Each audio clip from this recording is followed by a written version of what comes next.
Coach Deborah has a passion and purpose to assist young men, ages 15 to 24, to overcome obstacles and build their best lives. She wants to see every young man live out their potential. She has a master's degree in human services counseling, with a major in life coaching. More importantly, she is the mother of 3 boys, who are exceptional, educated, professional men. Coach Deborah believes it is better to train early, rather than need to fix later. She utilizes basic principles and God-led concepts. Sometimes the only thing a young man has is their credibility or their name. The actions they take are based on the decisions they make. Those decisions align with their choices and result in consequences. Coach Deborah can assist you if you are lost, floundering, or confused. Embrace the help and start building your best life today.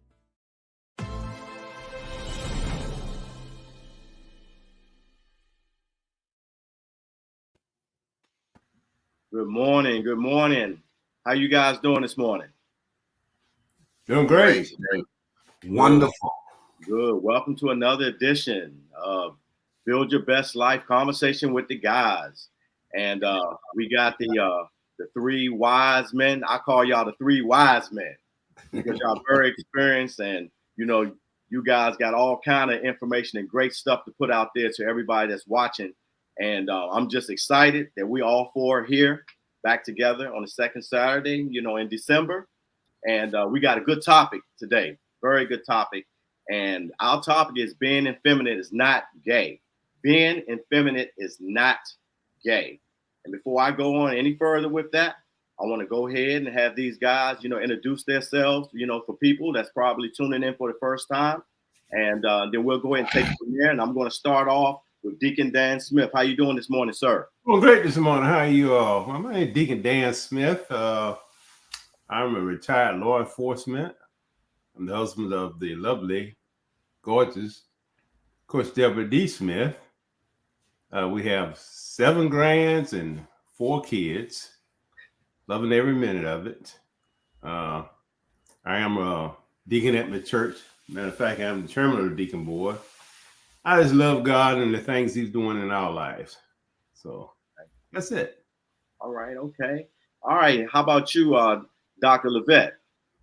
Oh, great morning. Great morning. Yes, I am Joseph Levette. I'm definitely married to the lovely Tony Levette. We have 4 kids and 10 grandchildren. And I'm actually retired U.S. Army, over 30 years of Army life. And now I serve as a chaplain at Memorial Hospital, and enjoying that as well. And just like Deacon Dan, I love God's people, love his work, and love just doing anything that can advance the kingdom. So I'm excited to be here, and I'm looking forward to our conversation today.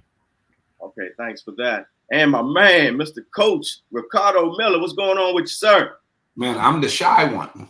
Out of the 3 men that are here, I'm the shy one.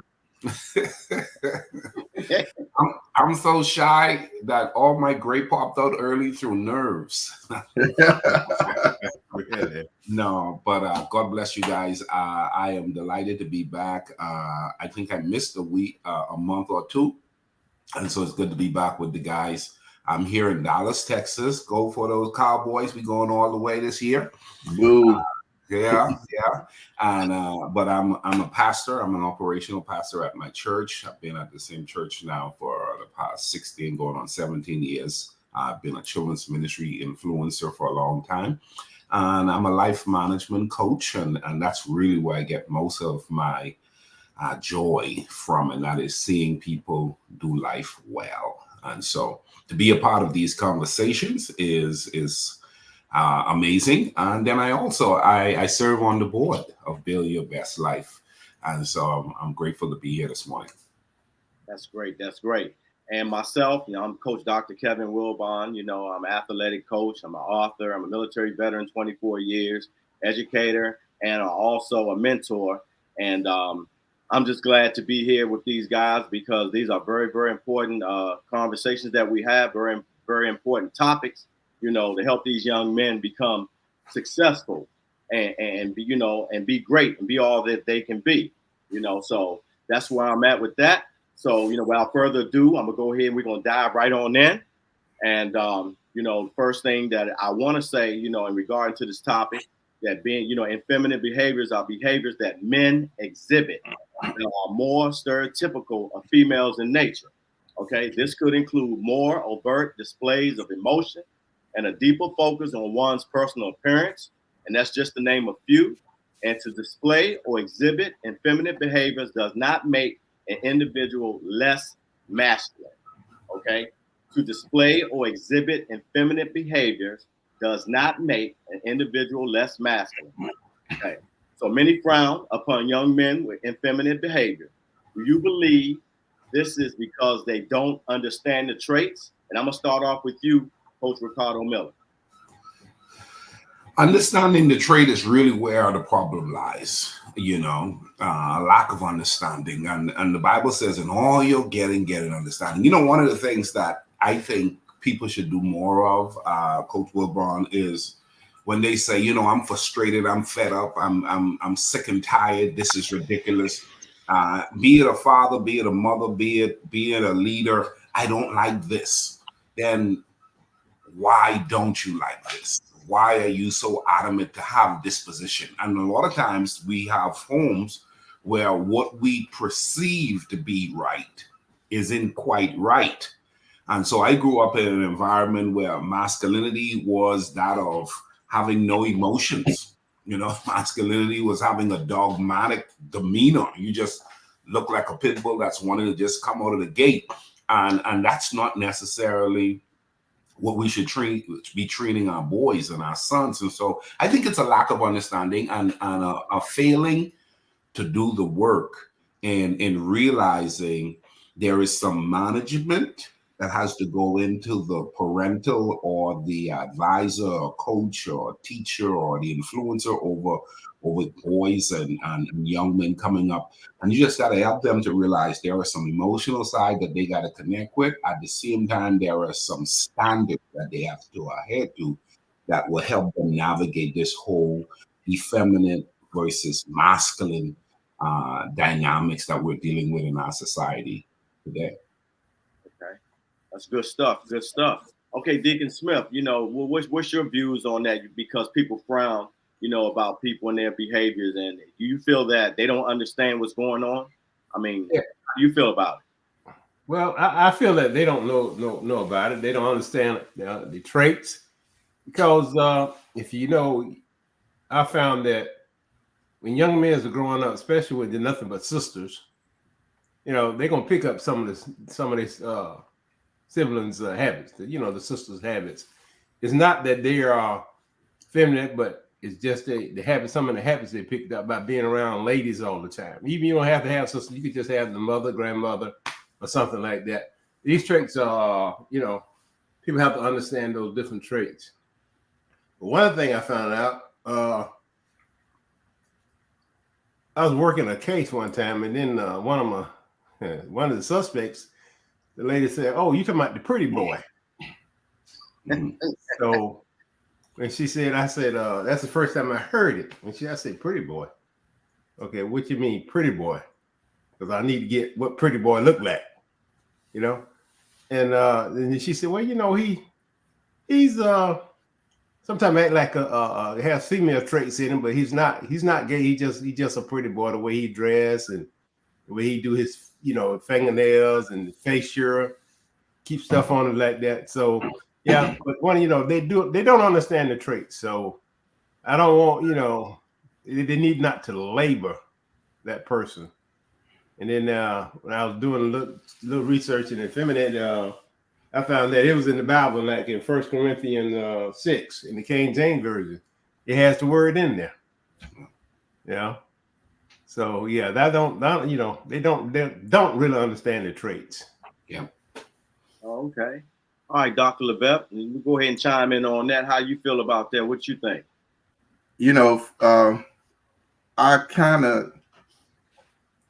think what happened over time is that a lot of people, as times change, cultures change, different things change. What's accepted has changed. When I was growing up, you know, kind of piggybacking a little bit off of what Coach Ricardo said. When I was growing up, if you're taught be manly, you don't cry, you don't do all of this stuff. And now we're in a culture that accepts a lot of things that we see as feminine. We as older men, sometimes we may see it as feminine, like a feminine act, but in the culture they living in the generation they're living in now, they don't see that. That's just where they are and what they believe. So I think it is a total misunderstanding of learning that times change, people change, cultures change. And over time, if we don't understand that those times changing, then we will be just stuck in our own mindset of what we think being feminine is or isn't. So that's what I think it's just a lack of understanding that times have changed, and what's accepted nowadays is there's a lot of things that wasn't accepted, when we were growing up. Exactly, exactly. And I feel a little bit toward because of the way society is accepting what's going on out there and what we're seeing on TV, what we're seeing in person, the whole 9 yards. And you have these young men, seeing all of this. A lot of them tend to feel like, okay, if they're all right, okay with it, then it must be okay. But my thing is, when I came up, if you said some things, like what other females were saying, like boy, please, girl, please, or something like that, they'll say, hey, that's not, what guys say, so something must be going on with this dude because he's saying that. But it does not necessarily mean that he's gay or anything like that. There's something that he picked up and he's been hearing a whole lot and it just happened to come out, but, so I understand exactly where you guys are coming from with that. So we're going to move on. Okay. One effeminate tendency is a young man taking care of his appearance. Would you prefer to see a young man with saggy and athletic clothing or a more conservative look? Would you rather see someone with saggy pants, athletic clothes, or a more, conservative look? And I'm gonna start off with you, Dr. Levette. I would say for me, it don't matter. It wouldn't matter to me per se either way. I mean, if I think you still dress according to whatever, you're facing it, like if you're going to a job interview, yeah, you need to be a little more conservative. If you're going, if you're going to the gym, you want to be in your athletic gear. But I think, the dress of today has changed too. I mean, the things I've seen people walk in the interviews wearing nowadays has changed. And so I don't think, I don't see it either way. I think it's whatever they're comfortable wearing, because that's what it should be. A person should wear what they're comfortable wearing, within reason and good taste, of course. But I think they should be comfortable and we should allow them to be comfortable in what they wear. Okay. All right, Deacon Dan, how you feel about that? Well, I feel like this now. In my upbringing, we didn't have no baggy pants. I mean, that's when that wasn't. No, you didn't have that. We always dress nice.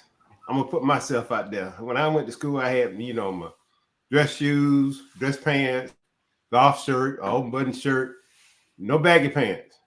And I think lifestyle is baggy pants with these different performers.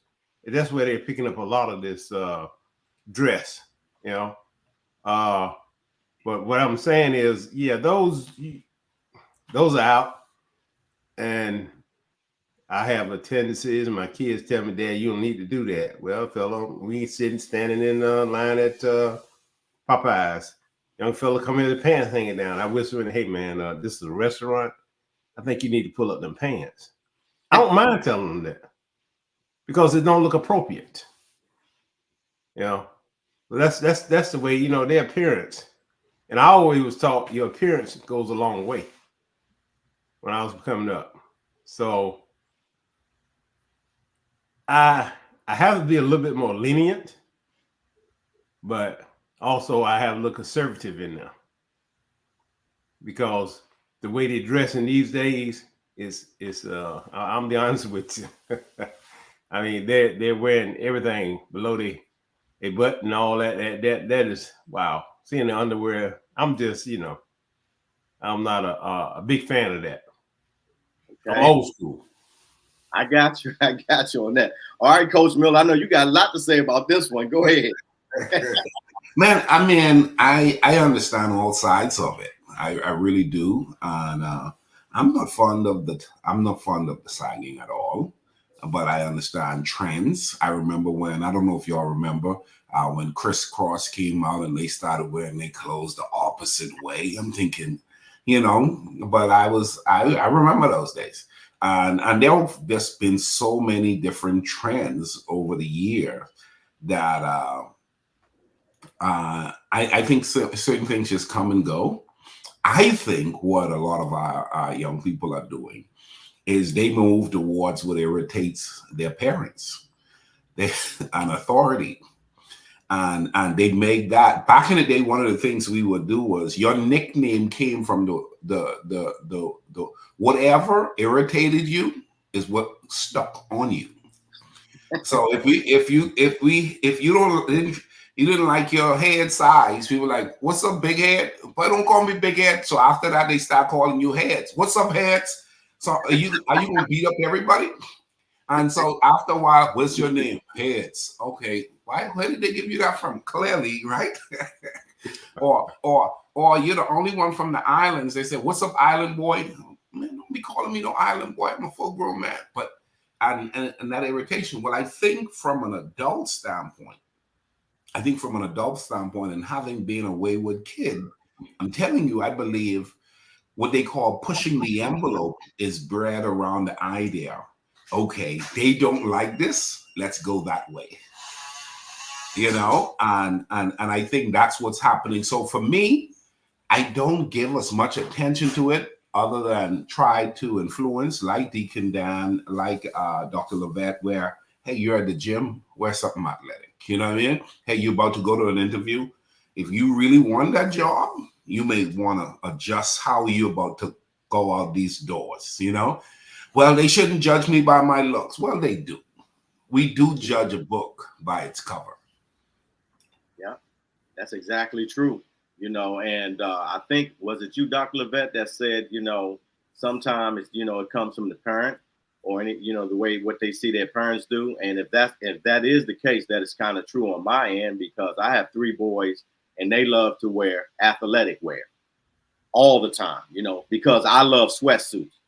That's just me. I always grew up like that, wearing athletic gear, but I always ensure them that it's always a place and time to dress appropriately for that place where you are. So they know if they're getting ready to go to a job interview, they know they have to dress, they have to wear slacks, they have to wear a tie, and shoes or whatever, whether it's okay or not. That's just the way I raised them, to make sure that their appearance is according to what they're doing. So I guess it is, depending on, how they grew up in the whole 9 yards. And like you said, Coach Miller, times and trends, they're changing. People are doing what they see. They emulate what they see on TV, entertainers, actors, and the whole 9 yards. So that's where we are with that. Okay, the Bible's, you guys, go ahead, Coach Miller. Yeah, I want drop this in there. I remember, and I've been trying to tell my son this, and I think that's probably one of the only reasons why he hadn't pushed the sagging every now and again, because how they wear their clothes.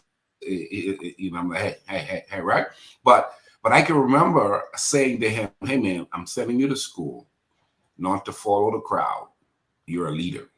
Okay? You don't follow trends, you set trends. Okay?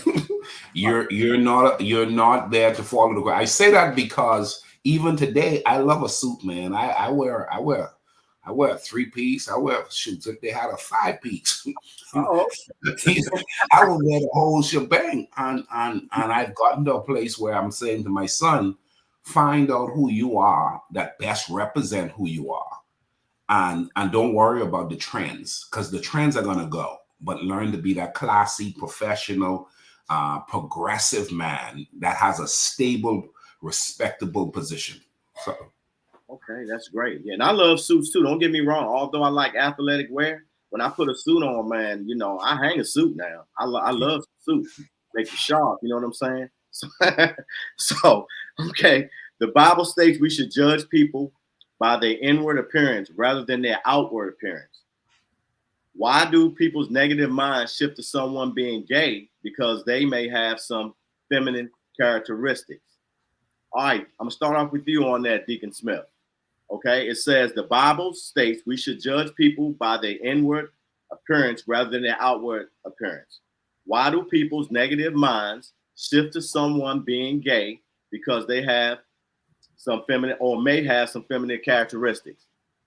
Well, it's always true that you judge them inward, but a lot of times, the first thing you're gonna see is the outward appearance. And when you look at the outward appearance, you're gonna say, "Oh, wait a minute, hold up, there's something wrong with this guy."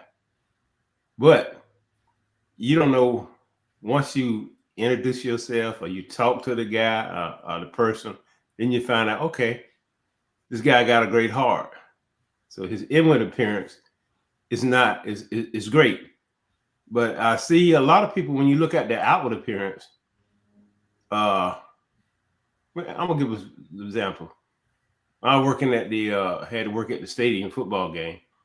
We had one of these guys that worked for the agency, muscle bound, real muscle, outward appearance, real muscle. We have little. We thought he might have been a little bit of gay. Come to find out, that's some of the tendencies he might have had, but he wasn't really gay. So when I first impression, I looked at him on the outside. I didn't look at the inside. But after being around him for several, years, find out this guy ain't nothing wrong with this guy. It's just the way he dressed, and he might walk a little feminine, but he's not. So, I mean, we need to judge the inward, but that outward gonna be the first thing you see. Go ahead, Coach Miller. What was you gonna say? I would ask Deacon Dan, do you pull him aside and say, "Hey, man," because Miles Monroe back in the day, I was in a meeting with him one time, and we were all sitting down, and he told a young man, he asked him, he said, at a table and said, "Can I ask you a question?"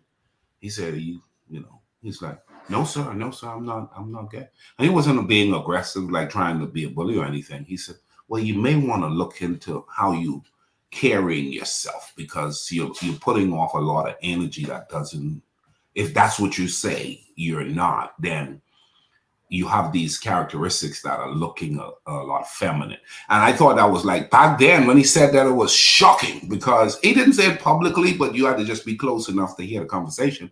But I ask you that, Deacon Dan, because a lot of times we as men, we see behaviors. How many of us are comfortable in saying, "Hey, are you aware of the behavior or this demeanor or this way?" Like even aggressive demeanor. I know for me, a lot of times people say you walk in a room looking mean. And so I've learned how to tone that thing down a little bit and try to smile, show my teeth, you know what I'm saying? Just to try to connect better, because I can come off looking wrong. Well, the same thing could be in a misjudged position in regards to feminine behavior. My question to you, Deacon Dan, let's talk about this. Hey, young man, come here, let me ask you a question. What's your thought on that? Yeah, well, I have done that. Yeah.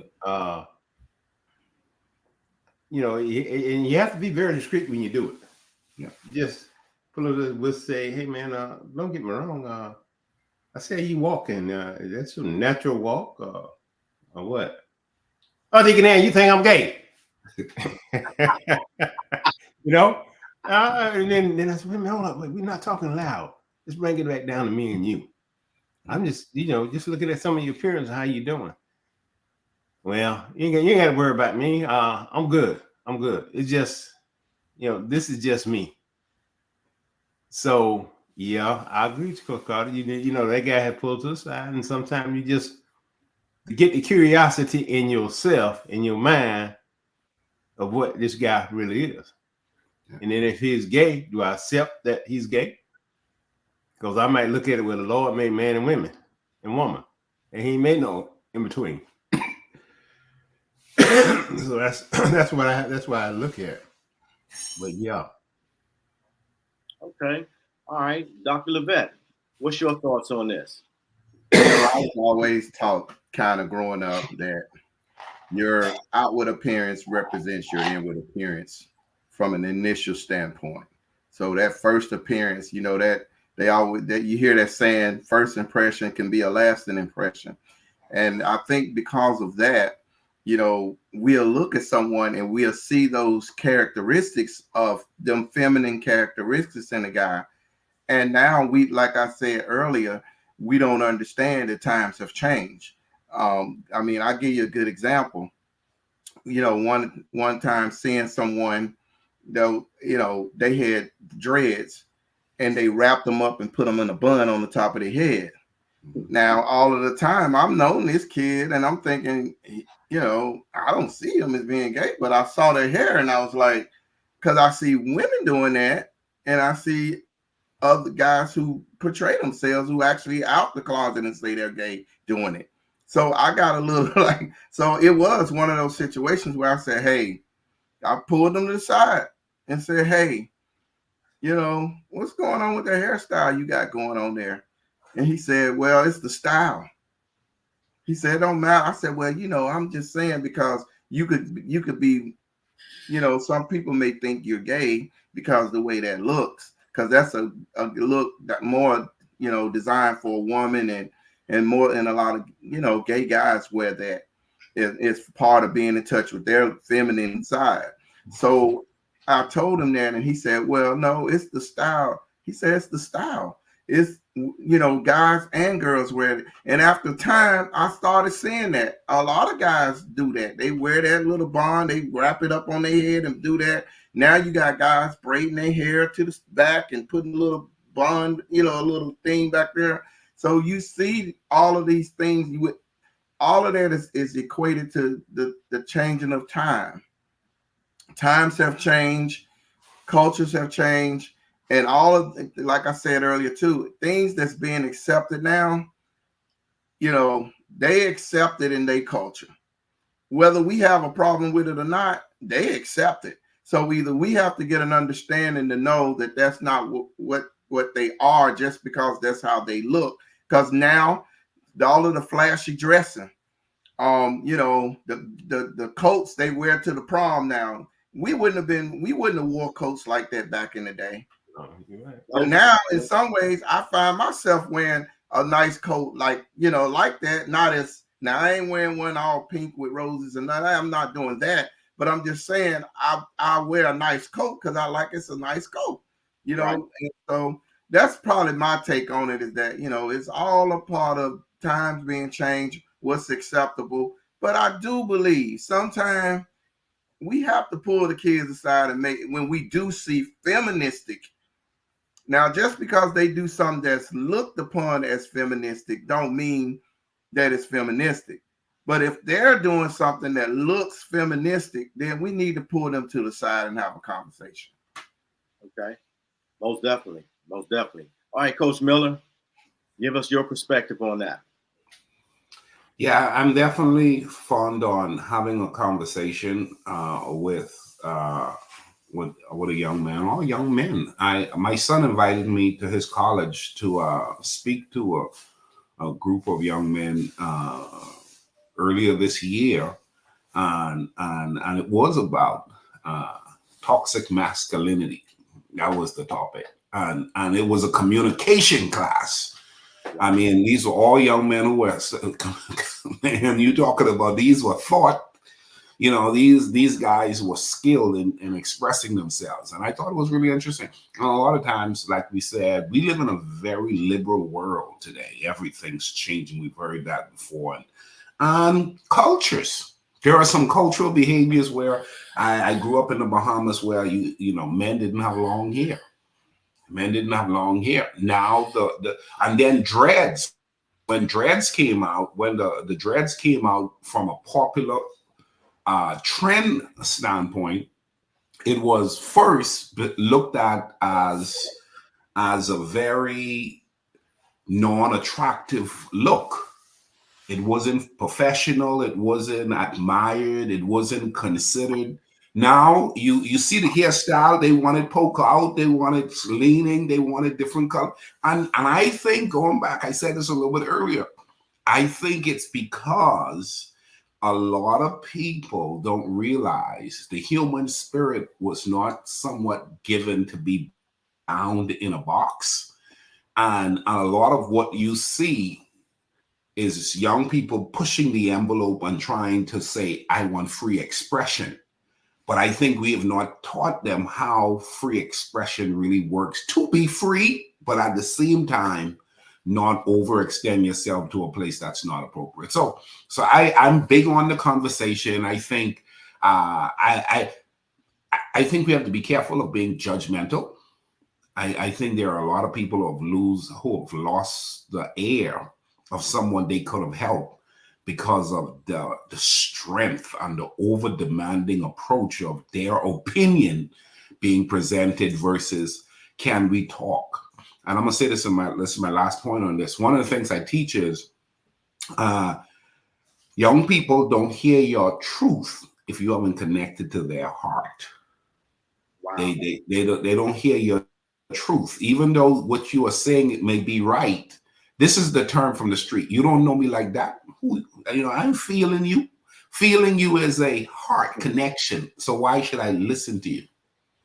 Right. Okay. Go ahead, Deacon Smith. Go ahead. Yeah, a quick question for you, Coach Ricardo. And being when you say hairstyle, yeah, is it appropriate to tell a young man, especially when he's applying for a job, to change his hairstyle? That's a great question. Here's what I would say. Okay, you want this job. I know that company. I know you, and I know your current demeanor. I will bet you ain't gonna get that job. That's a good way of saying that. That gives something to think about. And if you I will bet you're not gonna get that job. Now, here's the deal. I'm not telling you they're wrong. I'm telling you they know who they are and they know how they want their employees to represent them.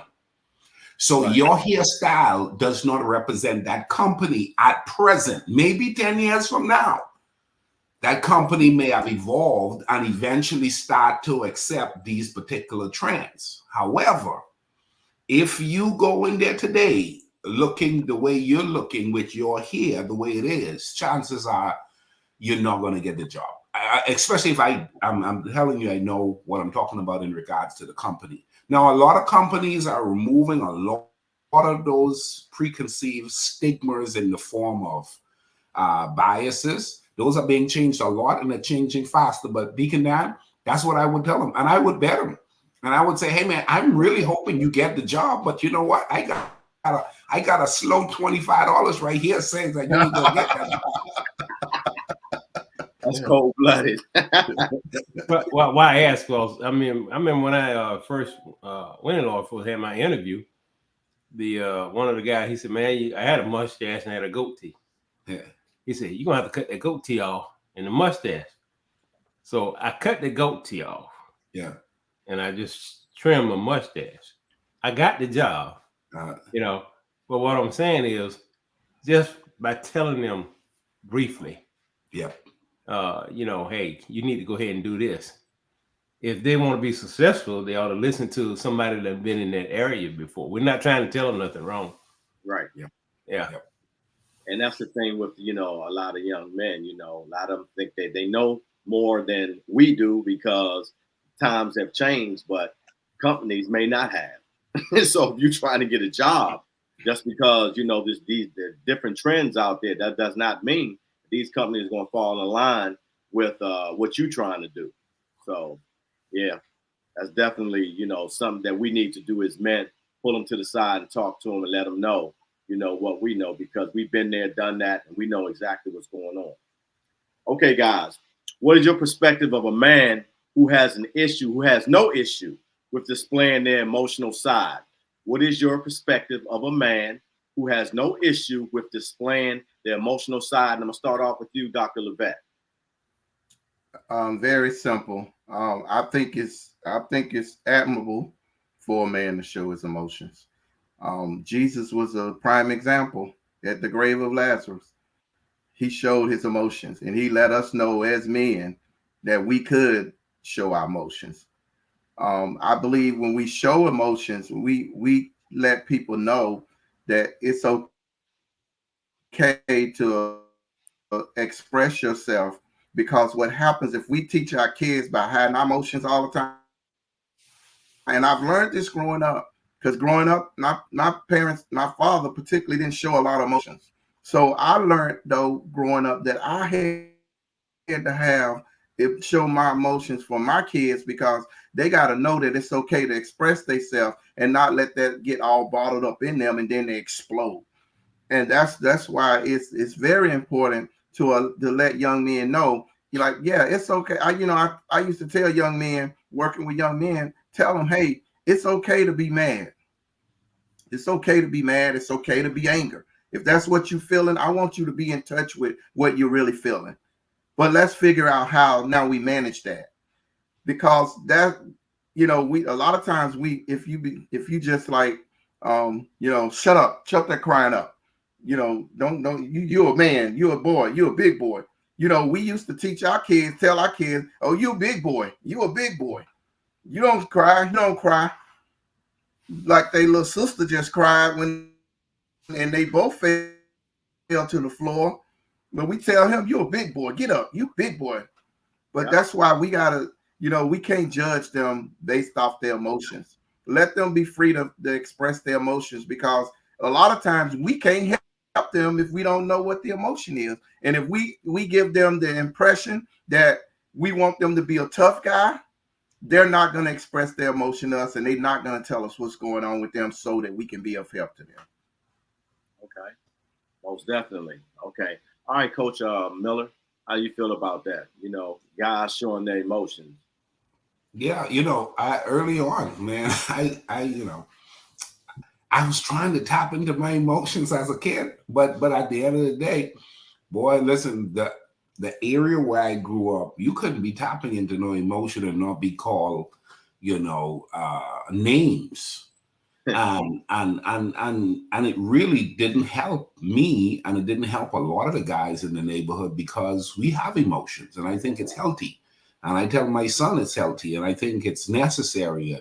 But it took me a while to learn. And I'm thinking there's a generation of men who weren't taught to tap into their emotion. And unfortunately, there are some women who are misunderstanding the expression of a man with emotions.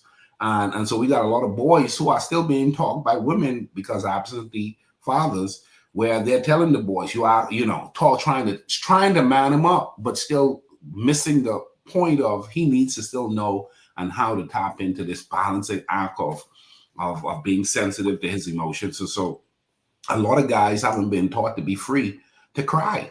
A lot of guys, I mean, you hear people, I felt bad, I cried. Crying is natural. If you've never cried, you should be concerned. Right. That's right. That's exactly right. Okay, Deacon Smith, what's your take on the guys not afraid of showing their emotion? What's your perspective on that? Well, my perspective, I have no problem with that. I mean, even if I was at a funeral, and the son and some other come in the back, and he was weeping, he was crying hard. And so I hugged him, and I say nothing wrong. He said, I know I'm supposed to cry. I'm a man, I don't supposed to cry. I say, look, you just lost your mother. Show your emotions. Ain't nothing wrong with that. Yeah. Cry. Because if you don't cry now, you're gonna cry later. Yeah. So I don't have no issues with that. They're just playing their emotions. It don't make you, some years ago you said, man, you ain't no little punk just crying all the time, And I'm a punk now. That's how you have to do them. But yeah, I think I have no issue with them displaying emotional side. Well, you know what, when it comes to that, because I'm around kids, daily, especially, doing sports and then in school and the whole 9 yards. And this pertains to sports. A lot of times, when guys don't come in first place and stuff, they cry. And people look at them as, oh, something must be wrong with him because guys don't cry. You shouldn't cry if you don't come in first place. As far as I'm concerned, when you do that, that shows that you're passionate about wanting to be a champion and wanting to come in first place. And it has nothing to do with the person that you are. So my thing is, I don't, go down and talk to any of my male athletes and tell them don't do this and do that, when it comes to, stuff like that. So it is okay to show emotion, so as far as my perspective, I think that they should show emotion because just like what Dr. Levette was saying, you have it all bottled up. When it finally come out, it might not come out right. You may throw a tantrum that's just, that's detrimental to anybody, that's around you, so I think it's good to go ahead and show emotions. All right. But I noticed a lot, even these professional football players, when they're losing games, they're kneeling and they're crying. Oh, they show that. You see that on TV. They zoom in on the ones crying. Right. Right. You're right.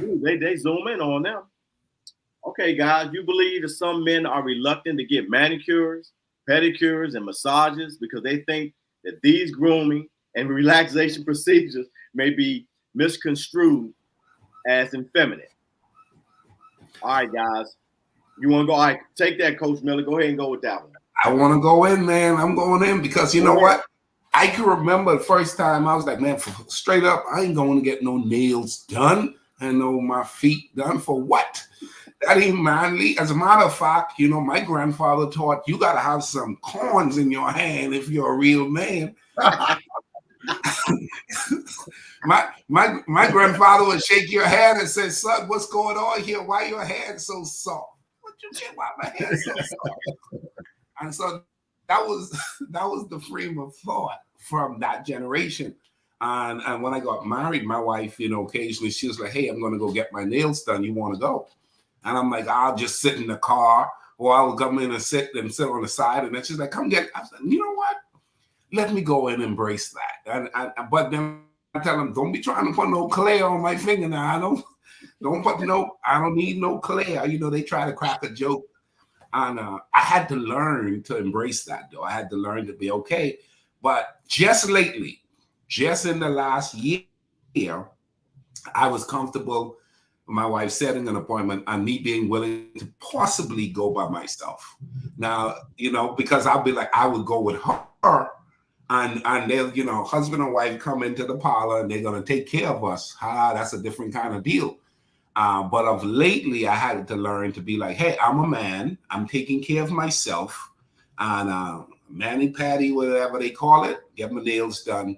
And I often have to crack a joke with the people. I'm like, don't put no clear gloss on my finger. I'm from the streets. Okay, I'm done.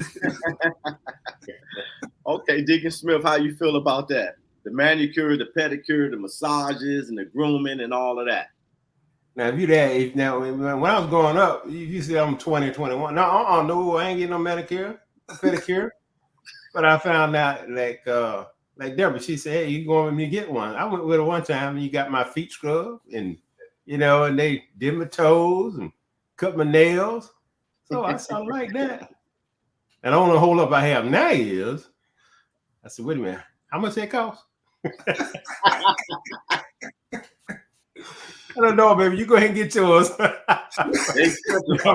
expensive doing that, huh? Yeah. But a lot of them, they should, it shouldn't be no problem. It should go ahead and get it done because I've got on my son. I think he was on a motorcycle and it went down on him. At that particular time, the whole family was staying with us because they get another house built. And so his feet was out. Hey, boy. You never go get you never get a pedicure, manicure. Well, you need to go get some on them feet. Oh, Dad, I know I'm serious. So yeah, it wouldn't hurt to go have it every now and then. See, they should do it every now and then, and we'll be lucky to do that. All right, Dr. Levette, how you feel about that? Listen, I'm gonna tell you, growing up, when I grew up in North Carolina, it was like totally against a guy doing anything with their nails, their hands, their feet, any of that. And you definitely wasn't rubbing on my body. That just, just the thought of another man rubbing on my body anywhere was not going to happen. So, I have come, just like the other gentleman, I have come to understand. Now, I have not gotten a pedicure or a manicure yet. However, I'm moving toward it. I told my wife I'm gonna go and do it. Start off with a pedicure. I'll start off with feet. I'm not sure if I'm ready for your hands right now, but I'm gonna try the feet. Hold on, excuse me 1 second, gentlemen. My cord fell out my computer, and it said my battery was low. It was running low. Okay, I just plugged it back in. Okay, but yeah, I'm at that point now. Now I've gotten massages. I went in the mall and me and my wife got massages right there together, and they did my back. And man, I'm telling you, when I got that back massage, my back was feeling much better. And then when I had some problems with my back, I had to go in. The military said, "Hey, we sending you here. We don't know if it's a guy or girl."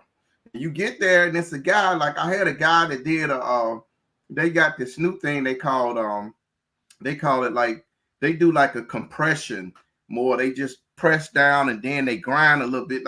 And that helped me. It helped me so much in my back. It helped. So I'm all for it. I think it's part of us saying that we can do that stuff and not be feminine or look feminine. It go back to what Coach Ricardo said. It's about taking care of yourself. Because when I started looking at my feet, my daughters was like, "You need to go get a pedicure." So I was like, no, I'm not doing that. But now I'm at that point. So I am gonna go do one. I'm gonna start off with a pedicure. I'm being the honest guy. I'm gonna be honest about it. I ain't got to the manicure yet, but I'm gonna get there. But as also Coach Ricardo, I am not letting nobody put no gel, no nail polish, clear, or any kind on my hands. Go ahead, Coach. I know you're ready to say something. Go ahead. Let me say something to you, Dr. Levesque. You helped me out just now. Because listen, my wife and I, we set up appointment for the couple massage, and I'll do a massage. I love a massage. At one point I had membership and all that stuff, right? I pulled up and I was like, "Hey, so who do y'all have for me?" And my wife will be like, "Hey, he does not want a guy to massage him." I'm like, "We only have such and such, man. We're gonna have to change the schedule because we come back another day because you just go massage me, man." See, I'm still struggling. I'm still struggling. But I understand. I know a lot of brothers got skills and all that stuff, but from whence I came, I'm still struggling. And so if we're gonna do a massage, I mean my full body massage by a female, not a guy. At this point, that's where I have grown. I do massage. I do get I don't even want the guys do my feet. Don't touch my feet. No. Look, that's an upper body massage only. I ain't got to the full yet. I'm just upper body, back and neck and all that area. We ain't no. Don't go below the lower, the back, or the waist. Yeah, I put a line back there to show them. I'll draw my own line. I'm like Dr. Levesque. I'm gonna be honest with all three of you guys. I've never had any of that. I don't know if it's the military in me. I don't know, but I've never had it done. And one day, I'm going to do it because you guys were saying that it's good. It feels good, in the whole 9 yards. So I'm leaning just like Dr. Levesque when it comes to that. But I've never had that done. So I'm being perfectly honest. I don't think anything is wrong with it. I never looked at anybody, no guy different because they did that. I know a lot of people that, told me about that. But I just never, had that done. So before I leave this earth, I may do that. But I'll tell you one thing. I'm like Coach Miller. Ain't no guy massaging me. So I don't care whether it's feet, hands, back, knee. They're not touching me, And if that's the case, then I ain't gonna never get it done. Simple as that. Okay, so okay, guys. Okay, is it better to stand out rather than to fit in? Your closing thoughts. What advice would you give young men who are effeminate or those who choose to judge these young people? Okay, what advice would you give young men who are effeminate or those who choose to judge these people? And I'm gonna start off with you, Dr. Levesque. Your closing thoughts on this. Listen, my thoughts on that is, we can't judge anybody for anything. The Bible says, judge not lest ye be judged. And so I don't never want to be in a position of judging anybody. I'm basically, I say, treat a person the way they ought to be treated, regardless of their lifestyle. If they have that lifestyle, you still treat them as a person because they still have a soul. And it's their soul that I want to be saved. And that outward appearance and all of that they're tied up in, that's between them and God. They have to work that out individually. But my job is always to display the love of God. So I have to display love at all times and treat them as though they, it doesn't, like, you always heard that saying, you hate the sin, but love the person. So you got to love them through whatever it is they're going through, because we have them in our families. We have people that's effeminate in our families, and we have to love them just the same. We can't show them and hate them and, and be standoff against them. We got to still love on them and let them know that they are a person, because they have to work. They will work through eventually. Hopefully they'll work through whatever their hangups is in their lifestyle. But that's between them and God. We can't change that. We can only just continue to love them through it.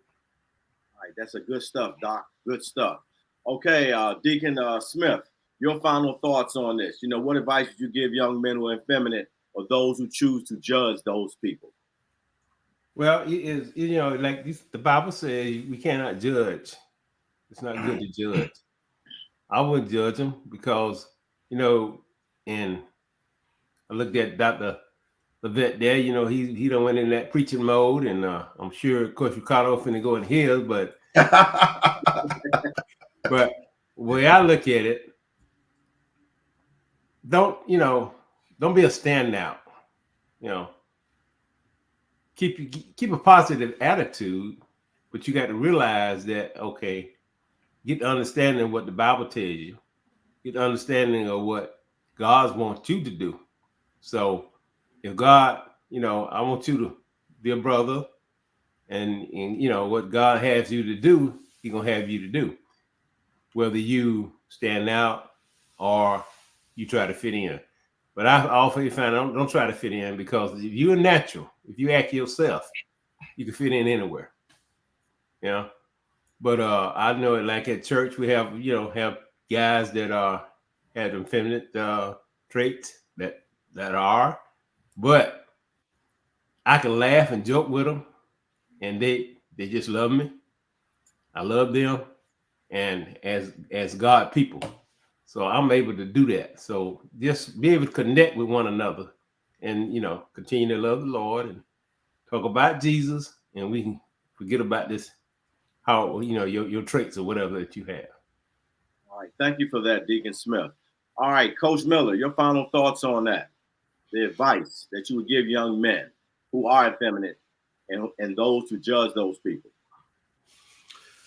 What I would say is, remember, you have to discover you and what's best for you, and accept the fact that you're going to be judged. People are going to judge you.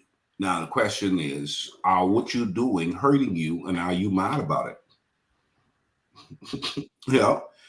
Is what you're doing hurting you, and are you mad about it? What, nobody wants to hire me.